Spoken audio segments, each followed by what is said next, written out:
தஜ்ஜாலை அழிக்கிறதுக்கு தான் யார் வருவாங்க? ஈசா அலைஹிஸ்ஸலாம் வருவாங்க. அல்லாஹ் அவங்கள அதுக்குன்னே வானத்தில் உயர்த்தி வச்சிருக்கிறான். அவங்க மௌத்தாகல.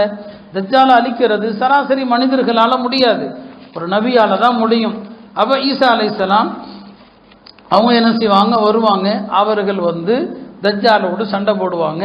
அப்படி வர நேரத்தில் தஜ்ஜாலோட நிற்கிற ஒம்பரை யாரு? யூதர்கள் தான். இன்னைக்கு ஈரானில் நடக்கிறதெல்லாம் பார்த்தா உலமாக்கள் சொல்கிறாங்க, இந்த ஹதீஸில் சொல்லப்பட்டதெல்லாம் நெருங்கிடுச்சோன்னு சொல்லி. ஏன்னா ஈரானில் உள்ள ஒரு நகரம் தான் இஸ்பஹான்ங்கிறது. தஜ்ஜால் வர நேரத்தில் இந்த இஸ்பஹான்கிற ஊரில் இருக்கிற 70,000 யூதர்கள் தஜ்ஜாலோடு சேருவார்கள். இஸ்பஹான்ல இருந்து யூதர்கள் அவனோட சேர்ந்துக்குவாங்கன்னு சொல்லி. அப்போ இன்றைக்கு நடக்கிற இதெல்லாம் பார்த்தோம்னா அந்த தஜ்ஜால் வருகைக்கான காலம் நெருங்கி யூதர்கள் எல்லாம் என்ன செஞ்சிருவாங்க? அவனோட போய் தஜ்ஜாலோட போய் சேர்ந்துருவாங்க. ஈசா அலைஹிஸ்ஸலாம் தஜ்ஜாலை என்ன செய்வாங்க? கொல்லுவாங்க. தஜ்ஜால் கதை என்னங்க முடிஞ்சிடும். அதற்கு பிறகு தஜ்ஜாலுக்கு பிறகு அடுத்து என்ன? யாஜூஜ் மாஜூஜ் வருவாங்க. இன்னைக்கு ஓதப்பட்டதில் எல்லாமே வருது, எல்லாம் ஒரு சேர வருது. ஆரம்ப ரக்காத்தில் ஓதப்பட்ட யாஜூஜ் மாஜூஜை பற்றி வருது. அவங்க உலகத்தில் ஏற்கனவே இருந்த ஒரு படைப்பு இப்போ இருக்கிறாங்க. துல்கர்னைன்கிற மன்னர் ஒரு தீவில் தடுத்து வச்சிருக்கிறார், ஒரு தடுப்பு கட்டி வச்சிருக்கிறார். அவர் கட்டின அந்த தடுப்பு சுவர் அல்லாஹ் நாடுகிற நேரத்தில் யாஜூஜ் மாஜூஜ் அதை உடைத்து கொண்டு பீரிட்டு கொண்டு வருவாங்க. இப்போ அவங்க என்னங்க ஒரு படைப்பு தான். யாஜூஜ் மாஜூஜ் ஏற்கனவே இருக்கிறாங்க. அவர்களால் வருகிற அடுத்த சோதனை ஈசா அலைஹிஸ்ஸலாமுக்கு அல்லாஹ் உத்தரவிடுவான், ஈமான் கொண்ட மக்களோட ஒரு பெரிய இடத்துக்கு எனக்கு ஒரு குகையில் போய் ஒதுங்கிருங்கன்னு சொல்லுவான். இதெல்லாம் கியாமத்துக்கு முன்னால் நடக்க போகிறது தான். இப்போ யாஜூஜ் மாஜூஜை அழிக்கிறதுக்கு அல்லாஹ் என்ன செய்வான்? ஹதீஸில் வருது, ஒரு புழுவை அல்லாஹ் அனுப்புவான்னு சொல்லி. இன்னைக்கு எத்தனையோ என்னங்க கிருமிகள் சொல்கிறாங்களா இல்லையா? அந்த மாதிரி ஏதோ ஒரு கிருமி, கொரோனா கிருமி மாதிரியோ ஏதோ ஒரு கிருமி தான் அனுப்பான். யாஜூஜ் மாஜூஜ் பூரா பேரும் செத்து போயிடுவான், எல்லாமே அதில் செத்துருவான். இந்த பூமி முழுக்க அவர்களது பிணங்களாகத்தான் கிடக்கும். இப்போ பூமியில் எங்கேயுமே யாரும் நடமாட முடியாது. அல்லாஹ்வுடைய உலக அழிவு நாளுக்கு முன்னால் நடக்கிறது இதெல்லாம். இப்போ அல்லாஹ் என்ன செய்வான்? இவங்களுடைய பிணத்தை எல்லாம் தூக்குறதுக்கு அல்லாஹ் கழுத்து நீண்ட சில பறவைகளை அனுப்புவான். அந்த பறவைகள் இவர்களை தூக்கி கொண்டு காடுகளில் வனாந்தரங்களில் தூக்கி கொண்டு போடும். ஆனாலும் அந்த பிணங்கள் கடந்த இடம் நாருமா இல்லையா?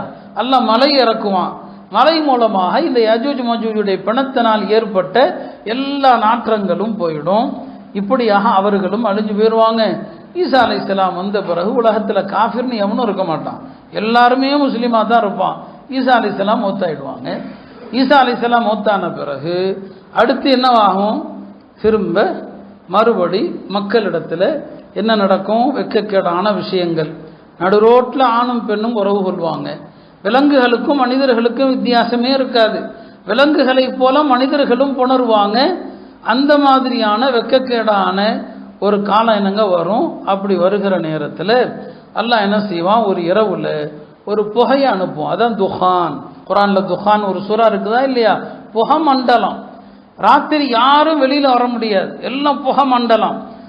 அந்த புகைப்பட்டா எல்லாருக்கும் தூக்கம் வரும். மக்கள் எழுந்திருக்கலாம்னு நினைப்பாங்க, எழுந்திருக்க முடியாது, தூங்குவாங்க. எழுந்திருப்பாங்க, தூங்குவாங்க. எந்த அளவுக்குன்னா 3 இரவுகளுக்கு நிகராக ஒரு இரவு இருக்கும். ஒரு இரவை கழிக்கிறது 3 இரவுகளுக்கு நிகராக என்னங்க இருக்கும். அந்த மாதிரியான ஒரு காலகட்டமாக இருக்கும். ஆக மக்கள் எல்லாம் எப்போ விடியும், எப்போ சூரியனை கண்ணில் பார்ப்போம்னு நினச்சிட்டு இருப்பாங்க. இப்படியாக அந்த இரவு விடிந்து காலையில் வெளியில் எப்படா வெளிச்சத்தை பார்ப்போன்னு வெளிச்சத்தை பார்ப்பாங்க. வெளிச்சம் வந்திருக்கும், கொஞ்சம் நிம்மதி அடையலான்னு நினைப்பாங்க. இன்னொரு பயங்கரமான அதிசயத்தை பார்ப்பாங்க. அது என்ன? சூரியன் வளமையாக உதிப்பது. எங்கிருந்து உதிக்குது? கிழக்கிலிருந்து. இவங்க வெளியே பார்த்தா மேற்கிலிருந்து சூரியன் உதிக்கும். சூரியன் என்னங்க? மேற்கிலிருந்து. இதெல்லாம் கியாமத்துடைய முன்னால் நடக்க போகிற விஷயங்கள். மேற்கிலிருந்து சில நாட்கள் கியாமம் என்னங்க? கியாமத்துக்கு முன்னால் சில நாட்கள் அப்படி உதிச்சுக்கிட்டு இருக்கும். அப்போ மக்கள் என்னங்க என்ன நடக்குதுன்னே தெரியாது, நல்லவர்கள் கவலையில் இருப்பாங்க. அல்லாஹ் தஆலா ஒரு இதமான காற்று உண்டு அனுப்புவான். அந்த காற்று பட்டு எல்லா நல்ல மக்களும் மூத்தா போயிடுவாங்க, எல்லா நல்லவர்களும் மூத்தாயிடுவாங்க. அதுக்கிடையில் ஒரு அதிசய பிராணியும் வரும், ஒரு தாபத்துல் அர்த். இதெல்லாம் குரான்லேயே இருக்குது. ஒரு அதிசய பிராணி வரும். அதனுடைய ஒரு கையில் மூசா அலைஹிஸ்ஸலாமுடைய அசா இருக்கும், ஒரு கையில் சுலைமான் அலைஹிஸ்ஸலாமுடைய மோதிரம் இருக்கும் என்றெல்லாம் ஹதீஸில் வருது. அதுக்கப்புறம் என்னங்க? நல்லவங்க பூரா என்னங்க? மூத்தாயிடுவாங்க. நல்லவர்கள் எல்லாரும் மரணித்த பிறகு தான் அடுத்து என்னங்க, கெட்டவர்கள் மட்டும் இருப்பாங்க. அப்போ அந்த ஜிப்ரீல் இஸ்ராஃபில் அலைஹிஸ்ஸலாம் அவர்களுக்கு அல்லாஹ் உத்தரவிடுவான், சூர் ஊதப்படும்.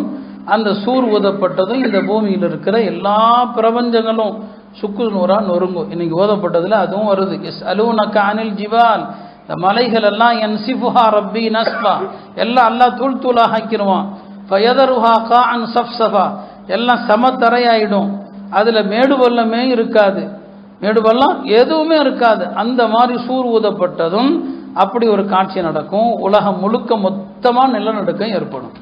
இப்போ நடக்கிற நிலநடுக்கம்னா என்ன, அந்தந்த ஏரியாலாம் நடக்குது, கொஞ்சம் கொஞ்சம் நடக்குது.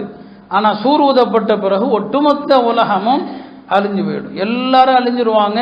கடைசியில் மலக்குல் மௌத்தும் அழிஞ்சிருவாங்க, இஸ்ராஃபிலும் அழிஞ்சிருவாங்க. எல்லாரும் அழிந்த பிறகு ரப்பு மட்டும்தான் இருப்பான். குல்லுமன் அலைஹா ஃபான் வயபுகா வஜ்ஹு ரப்பிக துல் ஜலாலி வல் இக்ராம், அல்லாஹ் மட்டும்தான் இருப்பான். அப்போ யாரும் இருக்க மாட்டாங்க. அவன் தான் முதல்லையும் இருந்தான். யாருமே இல்லாது இருக்கும்போது எல்லாரும் அழிஞ்சிருவாங்க, அவன் மட்டும்தான் இருப்பான். அவனே கேட்பான், லிமனில் முல்குல் யௌம் லில்லாஹில் வாஹிதில் கஹார், இந்த ஆட்சி அதிகாரம் யாருக்கு? அடக்கியாலும் அல்லாஹ்வுக்கு தான் எல்லாமே. அதுக்கப்புறம் மறுபடியும் இன்னொரு ஊதப்படும். இன்னும் இஸ்ராஃபில மட்டும் அல்லாஹ் உயிர்ப்பிப்பான். ரெண்டாவது சூர் ஊதுவார். எல்லாரும் அவங்கவுங்க கபரில் இருந்து முதல்ல நபி ஸல்லல்லாஹு அலைஹி வஸல்லம் எழுந்திருப்பாங்க. அவங்க நபி ஸல்லல்லாஹு அலைஹி வஸல்லம் வலது பக்கம் ஹஜ்ரத் அபூபக்கர், இடது பக்கம் ஹஜ்ரத் உமர், ரெண்டு பேரையும் பிடிச்சிட்டு தான் எழுந்திருப்பாங்க. அப்புறம் ஜன்னத்துல் பகீல உள்ளவங்க எழுந்திருப்பாங்க. அடுத்த சூர் ஊதப்பட்ட பிறகுதான் மஹ்ஷருடைய அந்த காட்சிகள் எல்லாம் நடைபெறுது. இதெல்லாம் கியாமத்துக்கு முன்னால் எப்படி இந்த உலகம் அழியும் என்பதை நபி ஸல்லல்லாஹு அலைஹி வஸல்லம் சொன்னாங்க. இதெல்லாம் குழப்பங்கள் அப்படிங்கிற பாடங்களில் வருது. இன்றைக்கு உலகத்தில் நடக்கிற இந்த சம்பவங்கள் எல்லாமே உலகம் முடிவு நாளுக்கான அடையாளங்களை தான் நமக்கு உணர்த்தி கொண்டிருக்கு. எனவே இந்த காலகட்டத்தில் இதையெல்லாம் பார்த்த பிறகும் நாம் தௌபா செய்யாமல் நம்முடைய வளமையான கேளிக்கையான வாழ்க்கையில் மூழ்கி இருக்கக்கூடாது. எனவே அங்கே நடக்கிற இந்த பிரச்சனைகள் உலகம் பூரா பரவுறதுக்கான காலங்கள் ரொம்ப தூரத்தில் இல்லை. இது உலக போரா மாறலாம். இது எப்போவே முடியும், அல்லாஹுக்கு தான் வெளிச்சம். எனவே அல்லாஹ் உலகத்தில் அமைதி ஏற்படுத்த துவா செய்வோம். ஃபித்னாவுடைய காலங்கள், மோசமான ஃபித்னாக்கள் இருக்குது. அந்த காலங்களை கல்ல பார்க்கறதுக்கு முன்னால் துனியா விட்டும் போயிடணும். ஏன் அப்படின்னா ஹதீஸில் வருது, அந்த ஃபித்னாவுடைய காலத்தில் ஒரு மனுஷன் கபர்ஸ்தானை கடந்து போகும்போது நினைப்பானா, இந்த கபருக்குழியில் நான் இருந்திருக்க கூடாதான்னு நினைப்பானா. இன்னைக்கு யாராவது மௌத்தை விரும்புகிறோமா? யாரும் விரும்ப மாட்டோம். ஆனால் ஃபித்னா வரும்போது எல்லா மனுஷனும் மௌத்தை விரும்புவான். அப்படி ஒரு காலத்தில் தான் இன்றைக்கு நாம் இருந்து கொண்டிருக்கிறோம். எல்லாம் அல்ல அல்லாஹ் யூதர்களுடைய தீய குணங்களிலிருந்து எல்லாம் நம் அனைவரையும் பாதுகாப்பானாக. இந்த